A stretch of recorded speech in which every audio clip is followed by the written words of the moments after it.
Okay, good morning, everyone. This is the next assignment lecture video for the Colorize black and white photos. The steps that you're going to complete or use for this assignment are the same that you used for the Colorize black and white assignment. Or the line art, excuse me, the Colorize the line art, the coloring book pages. It's the same steps. But this time you're going to be doing it on a black and white image. Okay, so in the modules, you'll see Colorize black and white photos. And there you will see a table of 12 images that you're going to download, excuse me, to Colorize. You're going to be completing two of these, excuse me, two of these images. Some are more detailed than others. But again, the steps that you're going to be using to complete this assignment are the same steps that you did for the line art, the coloring book pages. Okay, so here's the images that you're going to download. Here are the instructions for this assignment. You're going to be using the paintbrush, the layers panel, experimenting with blending modes, and then when you're done with it, you're going to save it and upload it to the Canvas page. Okay, so here are the instructions. I've also included the PDF with the same instructions. So if you want to download it and keep it on your computer for future, it's the same instructions that are, excuse me, in Canvas. Okay, here is a sample of one of the images that I started. And you can see, if you think back to like the old timey, you probably have seen colorized images before, or even black and white movies that have been colorized. You kind of get that faded color. It's not the strong colors, full strength of the colors. But it gives it a nice touch that you're colorizing it. And you can even, if you have old family photos that are black and white, you can colorize it using the same technique. Okay, so I'm going to go ahead and download one of the images. So I've already downloaded it to my computer. I'm going to download the Wizard of Oz image, and then I'm going to switch over to Photoshop. And I'm going to go to open, locate the image where I saved it. Okay, so this is what you're going to see when you open up the document. And let me hold that. Okay. So when you open up the document, you're going to see the image. In this case, it's the image of the Wizard of Oz, a scene from Wizard of Oz. That's in black and white. So the first step you're going to do is you're going to see if the image is in grayscale or RGB. If the image is in grayscale or black and white, and I try painting on this, and no matter what color I select, it's just going to be a shade of gray. It's not going to be the color that I have selected over here. So I'm just going to show you that. If I click on a color over here in my color panel, and I come and just start painting on the image, you see it's just gray. There is no color. I selected blue, but there is no color. So if I do Command or Control Z, I'm going to undo that step. Okay, so that's the first thing. You're going to double check to see if the image is in grayscale. If it's in grayscale, you're going to change it to RGB. And the way to tell that, there's two ways to tell that, is here in your File tab. You have the name of the document, the percentage of magnification of the image, and whether or not it's in grayscale or RGB. Okay, so in this case right now, this File tab says gray. I'm going to go up to the Image menu, Mode, And I'm going to look to see that there's a check mark next to grayscale. And that's letting me know that it's a black and white image. I want to scroll down to RGB and let go with my mouse. And now you can see here in the file tab, it has changed to RGB. And also up here under the mode, image mode, there is a check mark next to RGB. Okay. So now if I take my paintbrush and start painting and I have that blue color, it's painting. Okay. It's painting blue in that, on that picture. Okay. So I'm going to undo that. So Command or Control Z will undo the last step or the last process that you did. Then the next step, I'm going to add a new layer because we don't want to paint directly on this, the background image. Okay, we want to be able to be non-destructive as much as possible so that, you know, you don't have to go back and start all over again if you're painting directly on the image itself. Okay, so I'm going to create a new layer. I'm going to click on the little plus sign here at the bottom of my layers panel. That's going to add that blank layer, which looks like a checkerboard in your layers panel, your thumbnail. And then I'm going to go up here and I am going, well, let me back up. Okay, so I have created my new layer by clicking on the little plus sign. I'm going to go get my paintbrush, select my paintbrush in the toolbox. And then I'm going to come over here to my color panel and I'm going to select a color. So I'm going to first decide what area of the drawing I want to start painting. So I'm going to zoom in a little bit. So Command plus or Control plus will zoom you in. So I'm going to start painting on the lion part here, the cowardly lion. So I want to select a brownish color, brownish orange, brownish yellow, whichever color. Okay, so I'm going to just start painting on here.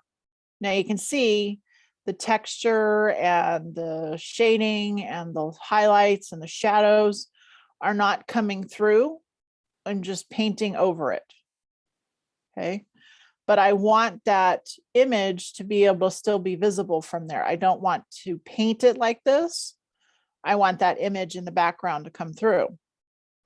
So I'm going to come over here, back over to my layers panel, and I'm going to go to my blending modes.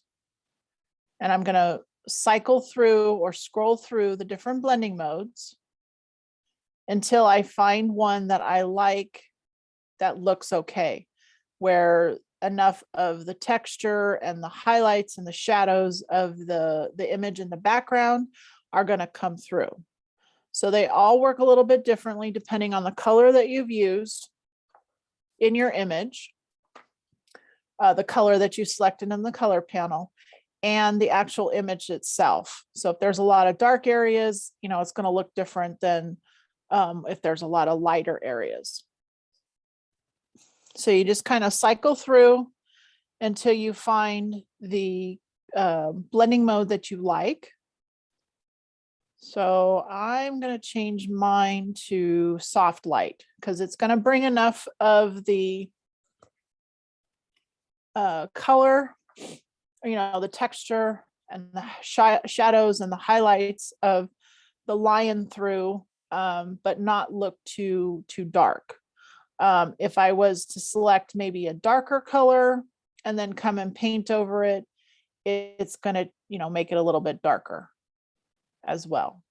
Okay, so you're not going to get the full strength of the color that you would see over here in your color panel.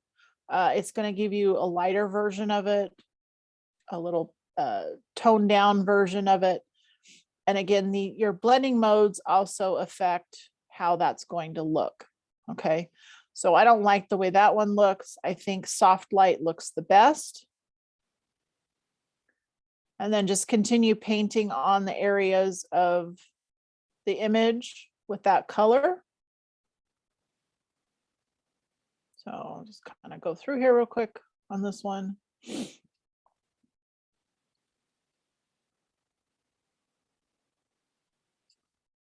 Okay. And I got a little bit outside of him, outside the lion. I got a little bit over here on the Tin Man's axe. So I'm going to switch over to my eraser tool and then just come and erase that part where I got outside of it, outside of the part that should be painted. And again, your bracket keys will increase and decrease the size of your brush as well as the eraser, because the eraser works based on brush sizes as well.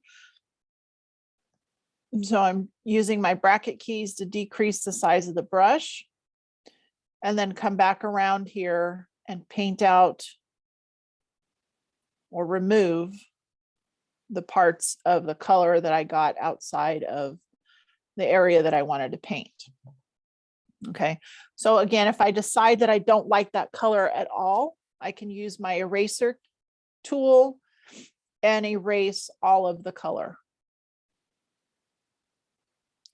And then go back in and select a different color and then paint over it again. Okay, so that's the reason why we're using a separate layer for this.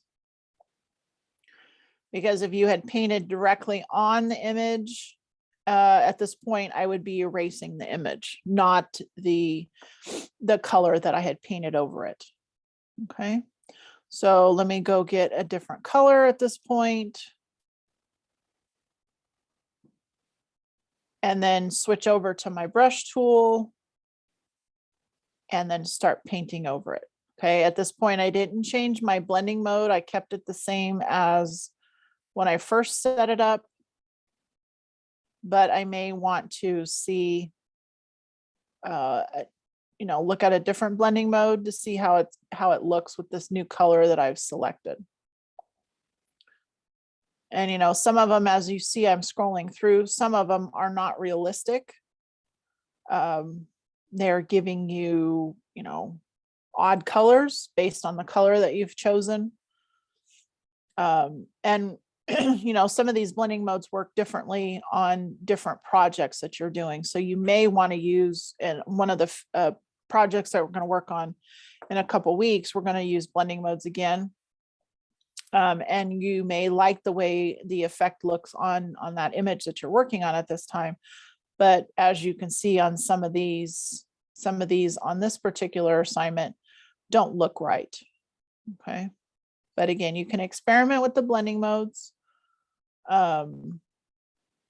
If you want it to look not realistic, that's fine as well. But if you're going for a more realistic look for this assignment, I would stick to one of the blending modes that does kind of make it look more realistic. Okay. So yeah, I got a little messy here again on there. So I'm going to switch over to my eraser tool, decrease the size of the brush using my bracket keys. Get some of this out of there. Okay.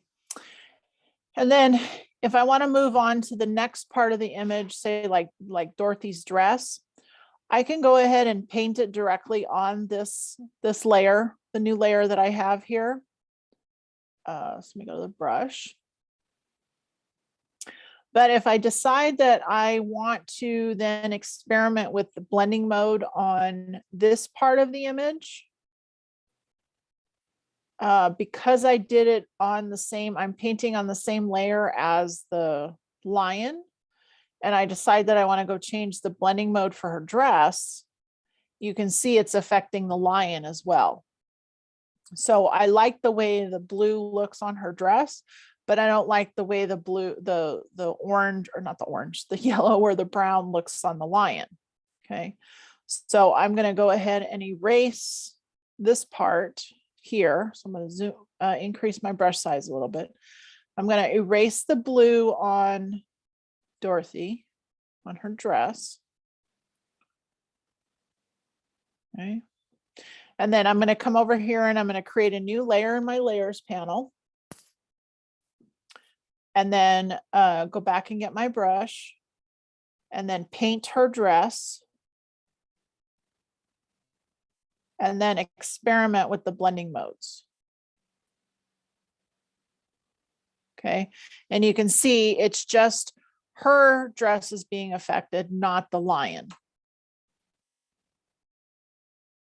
And again, it looks different depending on which blending mode I have selected or that I'm hovering over, but it's only affecting her dress. It's not affecting the lion's coloring.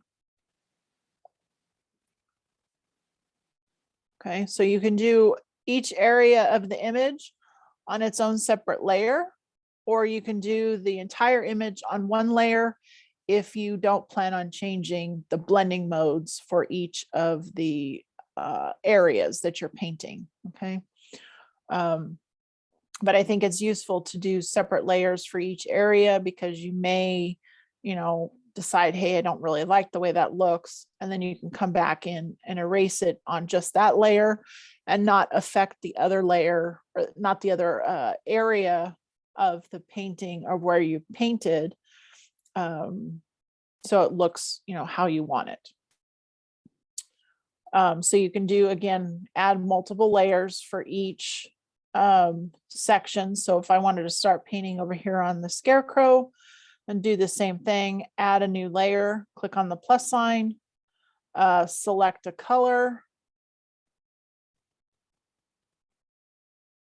and then come over here and start painting, and then adjust my blending mode. So let me zoom in a little bit here.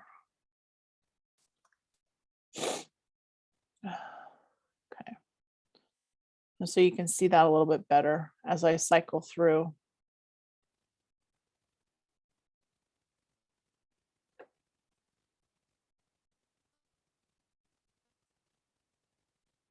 And you can see, again, each blending mode will affect the color differently depending on the shadows and the highlights and the texture of the image below it. Okay. And then again, if you don't like that color, go and pick a different color.